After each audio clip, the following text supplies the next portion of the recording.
ইনশাল্লাহ পাইছি। আপনি সবাইকে বলবেন 2026 সবার মার্কা ধানের শীষ, 2026 সবার মার্কা ধানের শীষ।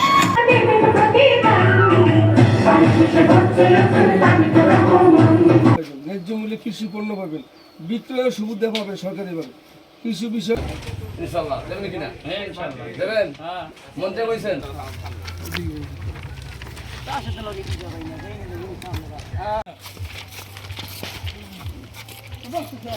তোমার আম্মুরা ডাক দিল, ওই তোমার আম্মুরা একটু ডাক দিল। এই দুটা কাজ আমাদের দিন ক্ষমতা আছে আপনাদের করতে ভয় পায়। সবাই বেশি করে উঠাইছে কিন্তু আমার ছবি দিকে চাওয়া যায়, ছবি দিকে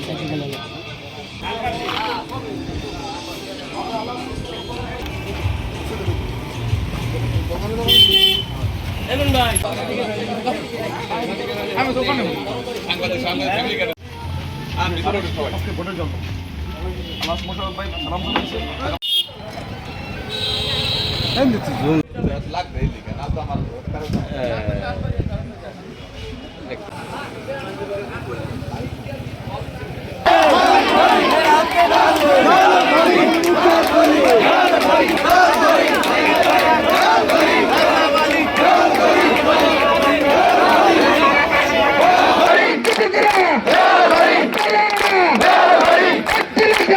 যেই ভাইদেরকে আমরা আমাদের ভাইদের রক্তকে এখনো যারা প্রবাহিত করছে তাদেরকে হুঁশিয়ার করতে চাই।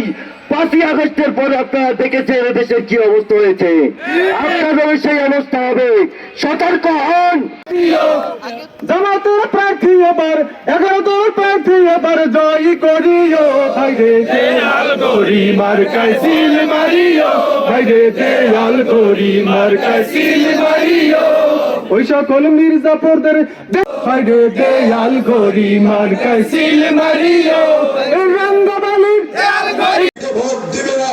তারপর ইতিমধ্যে কয়েকটি বিশ্ববিদ্যালয় যে নির্বাচন হয়েছে, তরুণ সমাজ, শিক্ষিত সমাজ, আমার মা বোনেরা, আমার শ্রমিক আমি নেতার পরিবর্তন নয়, আমরা নিত মানুষকে ফিরিয়ে দেওয়ার জন্য এই দুর্নীতি করে সেইটা রোধ করার জন্য আমরা দাবি করে ভোট কেন্দ্রে সেই নির্বাচনটা ছিল বিএনপির জন্য অত্যন্ত মর্যাদা। কারণ তারেক জিয়া বাংলাদেশে আসার পর এই নির্বাচনকে লাভের জন্য তারা কোটি কোটি টাকা ব্যয় করে সমবেত হয়েছে। আজকে আমাদের দায়িত্ব হচ্ছে আজকে এই যে জালিম একটা বাহিনী, একটা লুটেরা বাহিনী নতুন সৃষ্টি হয়েছে, এটা আমাদের কথা না।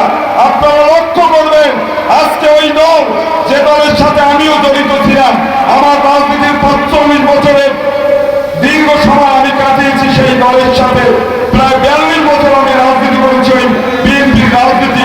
আজকে আমি কেন ত্যাগ করে চলে আসলাম সেই দল? আসার কারণ কি? কারণ এই লুটপাট, এই দখল বাণিজ্য, এই সন্ত্রাস এদেশের জনগণ এইটা পছন্দ করে না। আজকে সেই দলের নেতা জনাব তারেক রহমান সাহেব প্রতিনিয়ত তার বক্তব্যে বলতেছেন সামনের নির্বাচন আমাদের জন্য অত সহজ নয়।